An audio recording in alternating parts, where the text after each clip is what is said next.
All right. You ready, dude? Let's get Yeah, started, I guess. yeah. All right, cool. What's up, everybody? Thanks for joining our chat. This is Sylvester Inda of Keen Hello. Steakhouse in New York City. Most of you guys know me. My name is Win, sommelier at Bourbon Steak, Washington, D.C. And we're here to talk to you a little bit about ourselves, but mostly about some Virginia wine, something I'm very passionate about. So we're going to get some thoughts from another sommelier as well. So, and also, I hope everyone is doing okay out there. Everyone is healthy. Everyone is staying safe. And you know, we're gonna get through this, and hopefully this will help a little bit for about 45 minutes. Yeah. Sylvester, how you doing, man? Doing all right. Just of course, just trying to keep myself busy during these times. Being in the service industry, hospitality industry, we've all been hit by this, so we're just trying to get by the best we can, I guess. Yeah, for sure, definitely. Yeah. So we met about a year and a half ago, 2018. Yeah, on Washington road trip. Yeah, great times. So we both share a great love for Washington State wines. Absolutely. And we encourage anyone that when it's possible to get out to Eastern Washington and check out some wineries and stuff like that. But but for now, we'll just great region. Great region. Absolutely. Any like one winery or wine or anything that really has changed your thoughts about Washington wine? And we're going to get into Virginia wine. And I tasted Washington wine before we got to Washington, and there was one that like really blew my mind, and that was Cadence. And I was like, well, I didn't know about Cadence before, and it was a 06. I think it was a Ciel de Cheval Vineyard. Really good stuff. It blew my mind. I was like, why isn't Washington wine out there like that? Yeah. Cool, man. Yeah. So great people as well out there. So what have you been up to like before? Like I don't know kind of how you got into wine. If you can just kind of tell us about your process to getting to Keen's. Okay. A very historic steakhouse in New York City. Yeah. Well, it's after I kind of graduated college. Of course, you need a job. So I went in an interview for Keen's, and I didn't realize how much of a huge place Keen's was, and it had all these pipes and all these like pictures of old school New York, and I was like, "There's no way I'm getting a job here." When you say pipes, you're talking about smoking pipes. Smoking pipes, yeah. Right? Talking about the church warden pipes. They're long stems, and Keen's has 90,000 of them. It's Guinness World Record of pipes. And they're on the ceiling, and they're in a huge closet that goes down for I think a block or so, and yeah, I thought, you know what, there's no way I'm getting a job here. This looks like a really professional place. So I was like, let me just apply. And but I met this gentleman named John McClellan, and he was one of the longest tenured wine directors in New York. And he was like, would you like to learn about wine? And back then I'm like, oh, Chardonnay, Cabernet, yeah, sure. How hard could it be? And I got thrust into the world of wine. So Keen's was your first restaurant gig? My first restaurant gig. Wow, not bad, dude. Yeah, nice. Absolutely. Cool. Yeah, so how did it turn into wine? So at first I was just doing a lot of cellar work, like lifting these heavy Bordeaux boxes, propping them open, cleaning bottles and this and that. And then slowly John would make me, hey, why don't you just look into what this winery is or what this wine is? We used to taste, but honestly back then I'm like, they all kind of taste the same to me. But you start really realizing the subtle differences, and then like the cool stuff about wineries and the tradition, and you just get lost in that world. It's too big a world to even fathom, you know what I mean? Mm-hmm. And I've been there since. Gotcha. Cool, man. That's awesome. Cool. Well, so we're here to talk about Virginia wine today. So I know you said you had a little bit of experience with Virginia wines. What have you seen either in your market or just kind of otherwise? Tell us about your Yeah, with the wines. yeah. We haven't, there's in the market. I rarely see a lot of Virginia wines, but we do see some. The ones that we did work with at Keen's was Boxwood Estates, I believe. And I know it was like a former NFL owner who owns the Boxwood Estates right now, a NFL team owner. But it was really good. It was a really good Bordeaux style blend. I mean, and it did well for our customers. But the thing is, people don't really look to Virginia, for for a steakhouse red. You know what I mean? Yeah, which is a shame, right? It's a shame because it was really, really good wine. But and that's the good thing about Virginia and Washington and places like this making wines that can go with steak. You could kind of pivot the consumer from California and say, you know what, the U.S. has other regions that make really good, big robust wines. So yeah, absolutely. Those Bordeaux, I really like these styles of these Bordeaux blends that come out of Virginia. They are kind of exactly what they are geographically. They're kind of halfway to California and they're kind of halfway to Bordeaux at the same time. So it's pretty cool. And very recent history. Everyone talks about California only being a number of decades old, and Virginia is not much younger than they are. So they are definitely still figuring things out. They've been hanging their hat for a number of years on Cabernet Franc and Viognier, which are beautiful wines. But I don't know if they have gained really mass appeal, exposure. Right. So I think that venturing out, the best wineries are doing tons of experimentation, and yeah, it's just a really cool kind of place. So let's talk about. Have you ever been to Virginia? I've been to Virginia, but not Virginia wine country. I have to admit. And with the East Coast wine regions, I went to New York for I think a week or so with some wine people, and it just blew my mind. New York blew my mind, so I'm sure Virginia could be great. I mean, it's not the ideal climate for growing a lot of different, a lot of bigger style wines, but it is it's really an interesting climate and the different ways winemakers make it work. Are you talking about Long Island or Finger Lakes? Long Island, Finger Lakes specifically, like near on Seneca Lake. We went to a bunch of wineries, and how some of these lakes are actually thermal features that keep these vines from freezing in the winter and stuff like that. It's incredible. Yeah, for sure. Yeah. Cool. Yeah, I see you drinking that the Red Newt Circle Riesling. Yeah. On Instagram a lot. I like that wine a lot. It's super delicious. I love Red Newt. Yeah, it's really good stuff. All right, cool. So we got some red wine in front of us here. Speaking of steakhouses, can you give us? Can you kind of hold that up to your camera there? All right. So we've got. Go ahead. King Family Petit Verdot, 2017 vintage from the Monticello or Monticello, Virginia appellation. I believe Monticello that was the home of Thomas Jefferson, correct? Yep. Yeah. Thomas Jefferson, known for requiring basically people to grow grapes. Unfortunately, they hadn't figured out exactly what species of grapes and stuff at the time, so we didn't have a whole lot of success. But definitely some of the earliest vinifera plantings in the United States were in Virginia, successful or not. But yeah, so the Monticello AVA is kind of centered around the town of Charlottesville, kind of going west up into the foothills of the Blue Ridge Mountains. So getting into some elevation, some really nice, elevation, some exposures, stuff like that. But in Virginia, the question is, not when it's going to rain during harvest. No, sorry.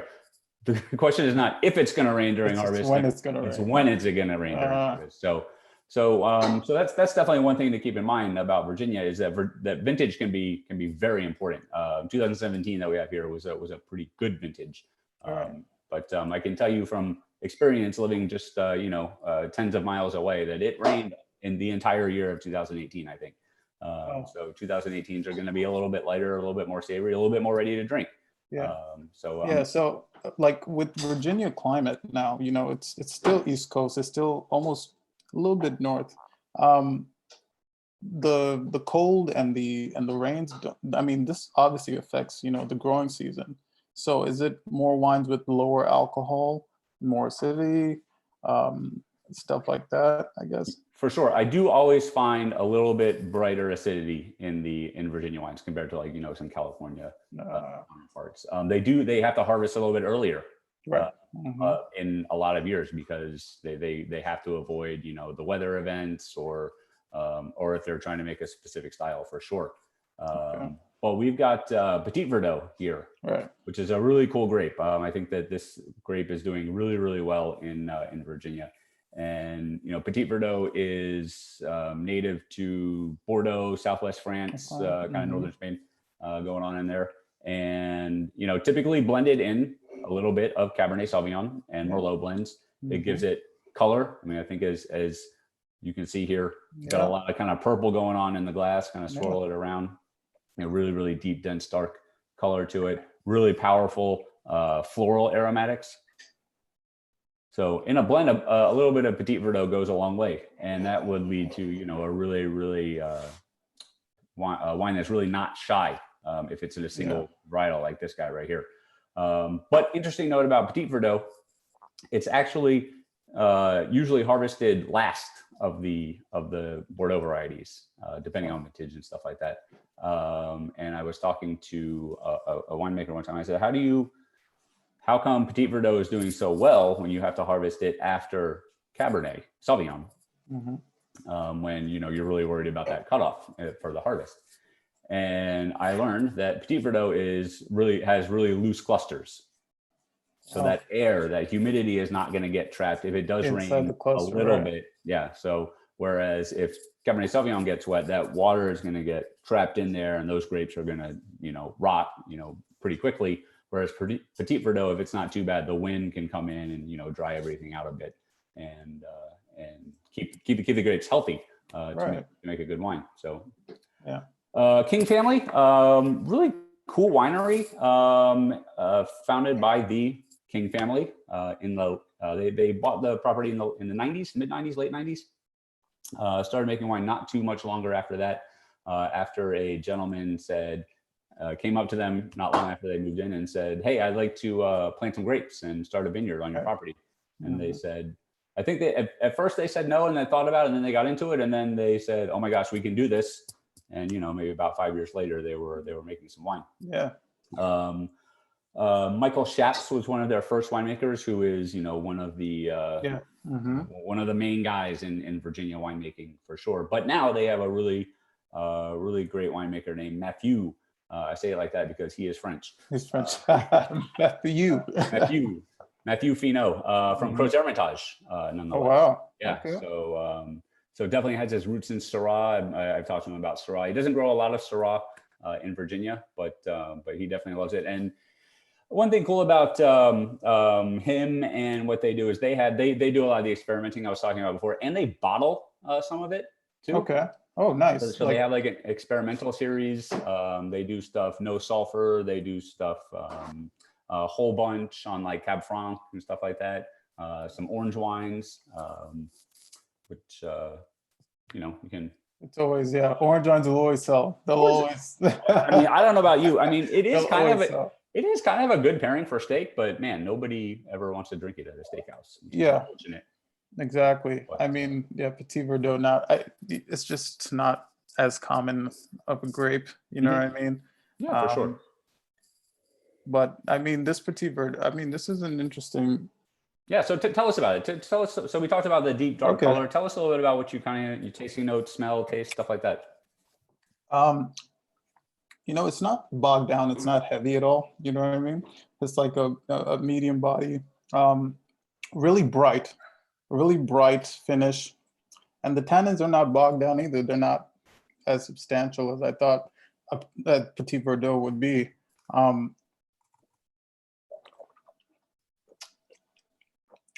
But it would really go well with the fatty piece of meat. It will go well with the prime rib, or maybe a sirloin, that marbled sirloin a little bit. Yeah, it's definitely it's delicious. I mean, and it's low. It's 13.5, which in the the perspective of a steakhouse is low alcohol. Yeah, So, yeah. That keeps everything really nice. You might not feel quite as full at the end of the night. right, exactly. After drinking this with some steak. Yeah, I like. So, would you believe that there's 50% new oak on this wine? 50% new oak? Yeah. No, not Yeah, at right. all. Yeah, it's really, Not at really all. well integrated. I think it has the substance to hold up to it, and it's treated really well. You definitely get, it's much more in like that toasty, woodsy, Yeah. kind of savory, rather than like, it being like, here's the wine, and then like, here's the oak kind of just sitting on top of it, right? So yeah.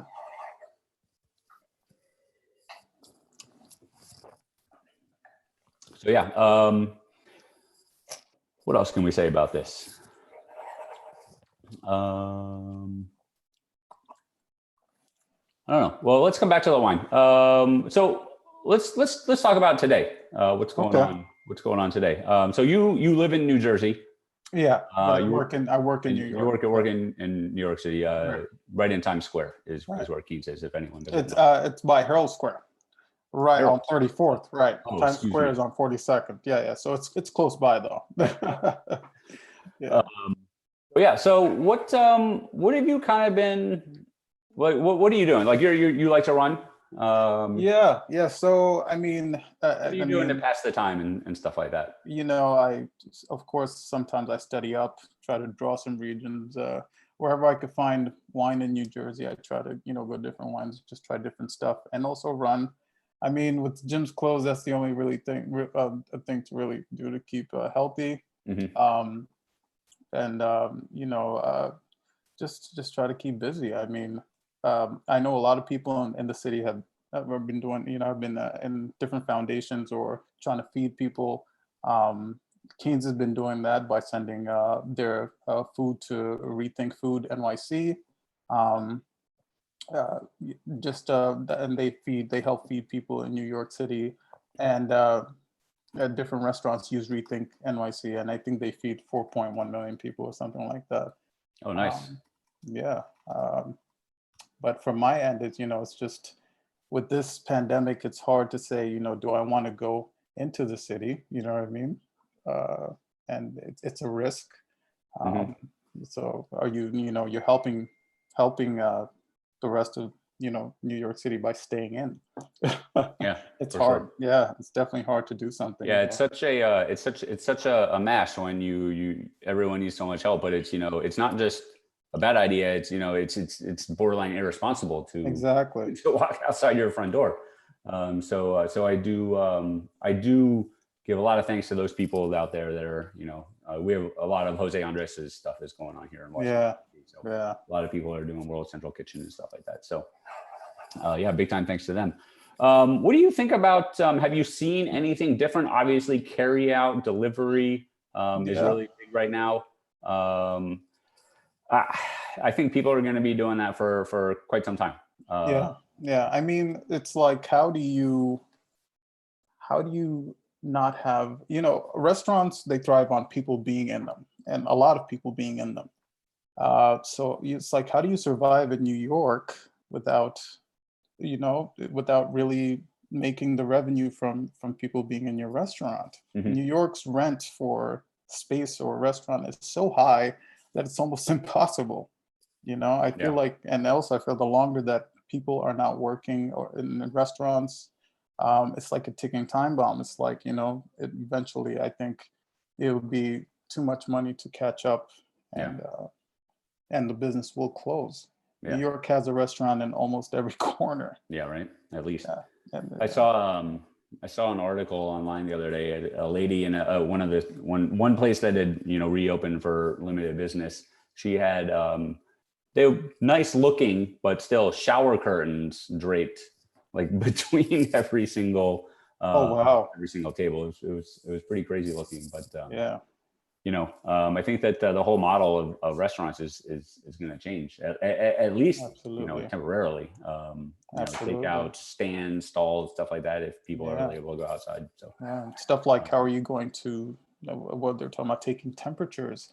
Who are you going to assign to take a temperature? A host? Yeah, right. No. host is going to take a temperature before seating you. Yeah, definitely. There's all these little things that you have to think about. Yeah.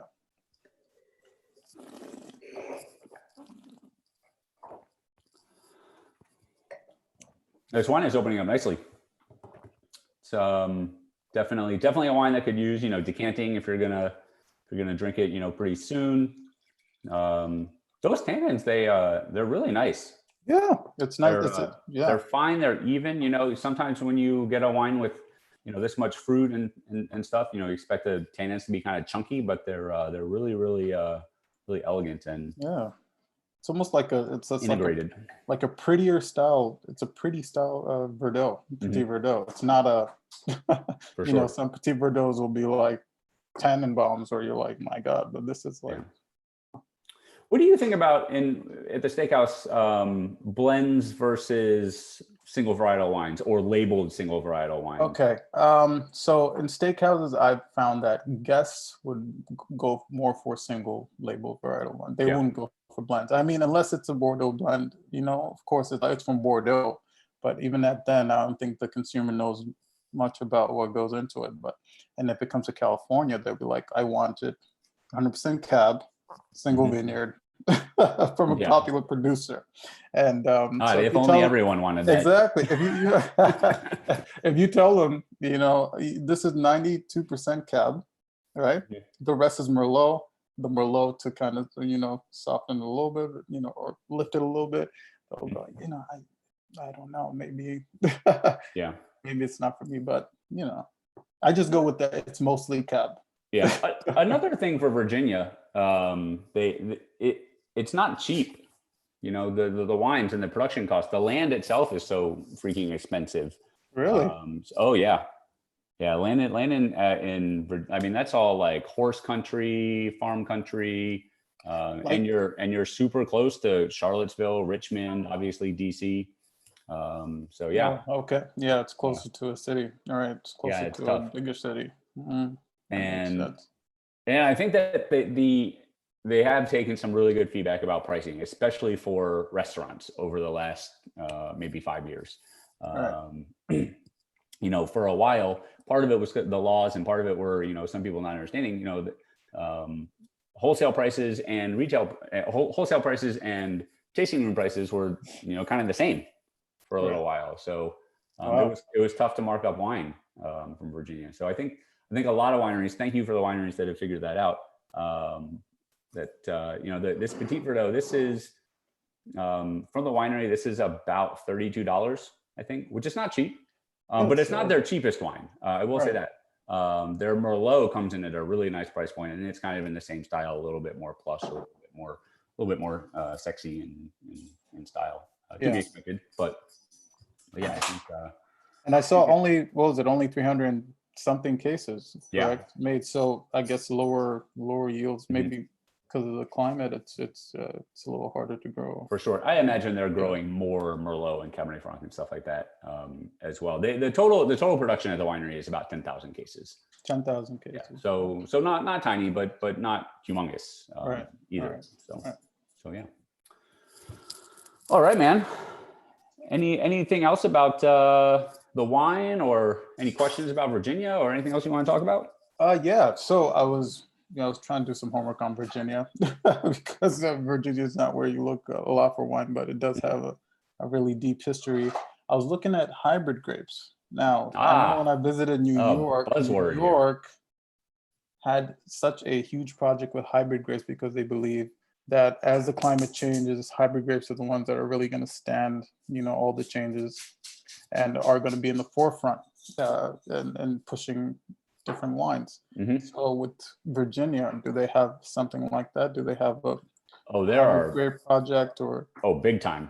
Hybrid grapes are huge. If anyone watching does not know, a hybrid grape is a grape that has been crossed between two species, usually vinifera, and vinifera is indigenous to Europe, and probably crossed with one of the North American grape variety species.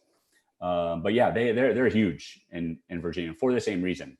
They stand up to the climate that they are native to, right? And and some of them make good wine. So let me ask you a question. I was in a discussion a couple weeks ago, and someone said we need to stop calling them hybrid grapes and call them dual species or multi-species grapes. You know, I don't know. Is hybrid grape a positive word in wine? I mean, Is because I feel when you say hybrid, it kind of separates it from everything else. People think it's hybrid, it's new. Maybe it's not the California I'm used to. It's not the Bordeaux I'm used to. It's not the Super Tuscan I'm used to. What is it? You know what I mean? And it probably doesn't taste great. It probably doesn't taste good. It's probably not for me. So I don't know, maybe the wording has to change. Yeah, my initial reaction to that comment was, oh God, just stop. But then I was thinking, I was like, well, I mean, some of the wines are really good. Some of them are not. I think that the good vinifera wines are, always going to outshine, other bottlings. But some of these, are interesting, and hybrid does, I think it does have a little bit of a connotation to it. You kind of think, modifying genetics and stuff like that when you talk about a word like that. When a lot of these are natural. Yeah, it almost comes out. Right. Yeah. It almost comes out as unnatural. Exactly. So that was one thing. But yeah, there are plenty of multi-species grapes in Virginia, and a lot of them do really well. But I've definitely always focused on the vinifera. It's kind of what I know. It's it's what sells for business and stuff like that. Right. I do think that there is definitely a place for them, for sure. They tell the story of the history of Virginia, much longer than vinifera grapes do, and they can be really good. There's a lot there, and still with experimentation. People are making things like Pet Nat, Nouveau style wines out of these grapes, and those can be really delicious. So yeah. It's a big world out there in Virginia. There's a lot of cool stuff going on, both vinifera and otherwise. Wow. So in Virginia, since you're on the other side, well, you're in DC, but you're closer there. Is the wine market the same? Do people just go for a lot of California, a lot of Bordeaux, and California Red's definitely the biggest seller. Cabernet and blends from Cabernet and its grapes, definitely number one seller. California Pinot, big seller, and then Bordeaux and Italian Reds after that. And it's a shame, but there still is the guest that comes in and says, oh, Virginia wine, that can't be any good, or something dumb like that.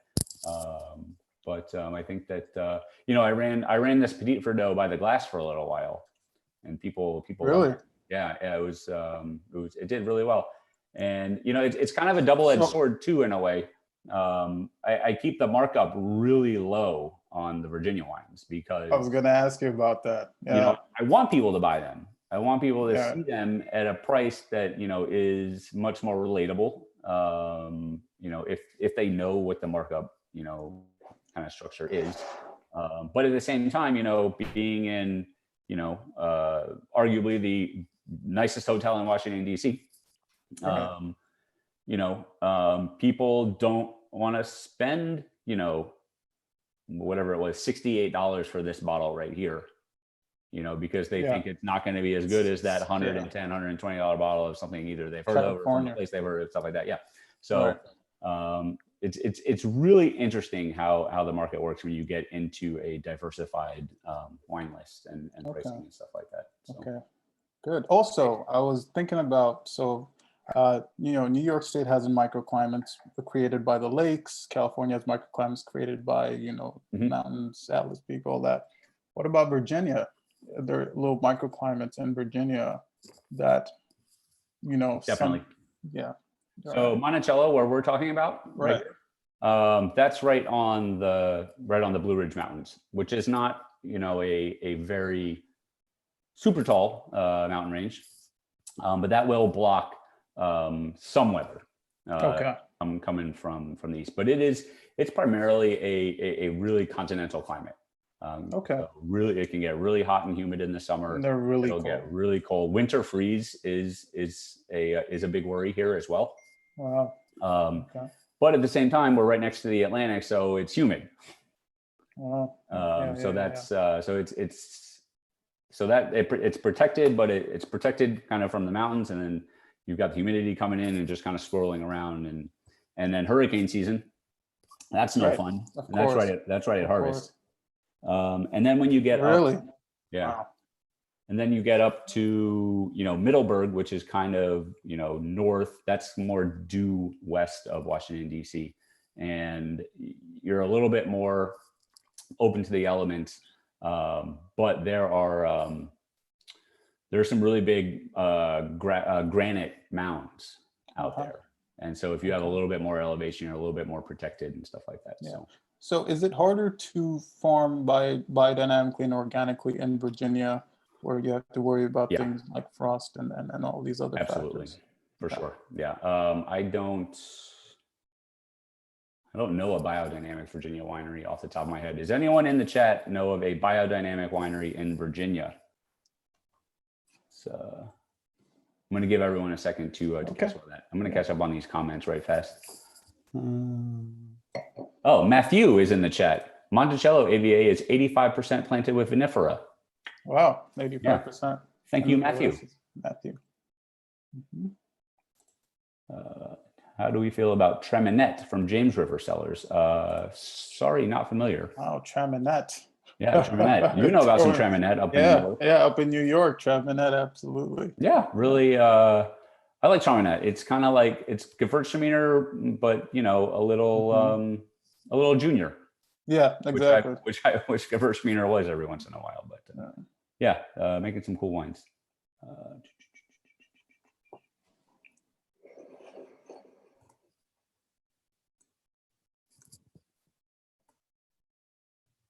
Cool. All right. Well, yeah, I'm not sure. I'll have to research. That is an interesting question. None that I know of, and I can't imagine it's easy at all to be biodynamic out here. I'm sure some people are doing the organic thing for sure. Yeah, and I mean, also you would have to ask if it is organic, what not association, but who is certifying it organic? Exactly. Or is it certified at all? Is it certified at all? Yeah, it doesn't necessarily have to be. Yeah.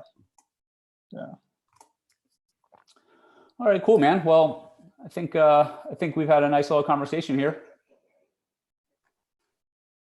Thanks for joining me. Oh, thank you for inviting me to talk with you. This is actually pour a little more wine to cheers with you. Mm-hmm. Oops. Hold on. There we go. All right. Well, hey, to Virginia wine. Absolutely, to Virginia wines, and thank you. Good to talk to you. Yeah. Also, I wanted to because Virginia wine is also part of United Sommeliers Foundation. Oh yeah. Thank you. And they are helping a lot of sommeliers who are furloughed or out of work, or wine professionals who are out of work, and they did help me as well. So I want people to go to UnitedSommeliersFoundation.org and try to donate. Yes. Because it really does help. You love to talk about wine in restaurants. You love to learn about wine from a lot of beverage professionals. This is definitely a way to give back. Yes, we would appreciate it if you are able, of course. Absolutely. Yeah, appreciate that. Yeah, good shout out. All right. Well, thanks, man. All right, thank you. See you next time. Maybe we'll see you next time. Chat about another region. Absolutely. All right.